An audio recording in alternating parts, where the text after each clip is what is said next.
Baik, Assalamualaikum warahmatullahi wabarakatuh. Perkenalkan, nama saya Faisal Madi, NIM 210301502169 dari kelas PJKRJ.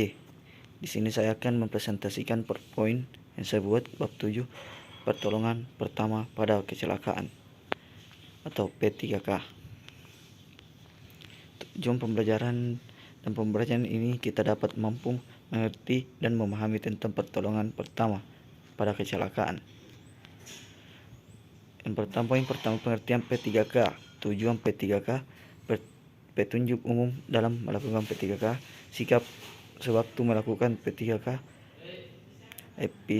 epidemiologi kecelakaan, patokan yang memudahkan petugas P3K.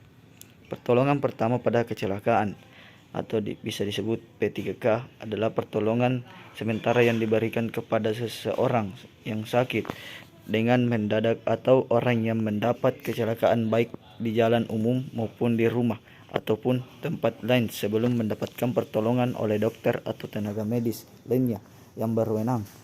Hal yang penting dalam memberikan pertolongan pertama adalah memberikan perasaan ketenangan kepada penderita, mengurangi rasa takut sedap mungkin, mengurangi bahaya yang lebih besar.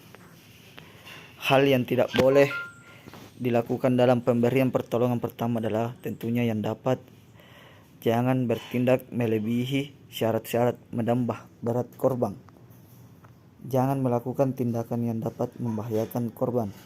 Jangan menakuti korban. Tujuan P3K mengurangi akibat-akibat yang lain yang disebabkan oleh kecelakaan tersebut, mencegah terjadinya bahaya maut, mencegah terjadinya infeksi, mencegah cacat yang lebih berat, memberi perasaan tenang kepada korban, mengurangi rasa takut dan gelisah, meringankan rasa sakit pada korban, mencegah menghebatnya rasa sakit pada korban. Petunjuk umum dalam melakukan P3K. P3K dilakukan hanya dalam keadaan yang memaksa atau laki-laki bahayakan. Bertindak cermat dan pengamatan, teliti dan bertanggung jawab, sopan tetapi tegas, sedapat mungkin yang dilakukan menurut dasar-dasar dalam pedoman P3K. Bertindaklah cepat tetapi tepat dan berhati-hati. Sikap sewaktu melakukan P3K.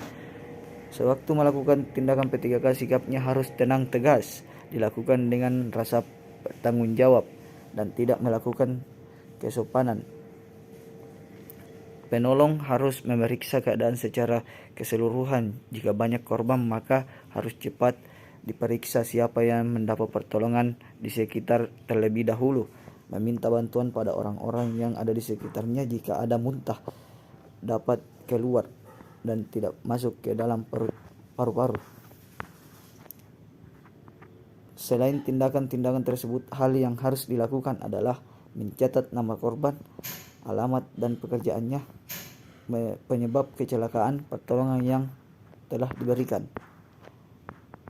Epidemiologi kecelakaan yang menimpa terhadap seseorang pada hakikatnya bukan sekadar nasib buruk saja, tetapi kejadian kecelakaan, frekuensi kecelakaannya, penyebab lingkungan, dan dapat erat kaitannya dengan korban. Unsur yang berperan dalam kecelakaan yaitu korban yang terjadi dari anak-anak, remaja, dewasa, dan usia lanjut.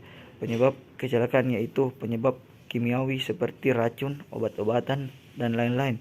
Penyebab fisika seperti benturan suhu yang terlalu panas, lingkungan sosial perusahaan, lalu misalnya rumah, tempat bekerja, perusahaan, lalu lintas, sekolah, dan lain sebagainya. Lingkungan fisik misalnya pakaian, peralatan, dan material.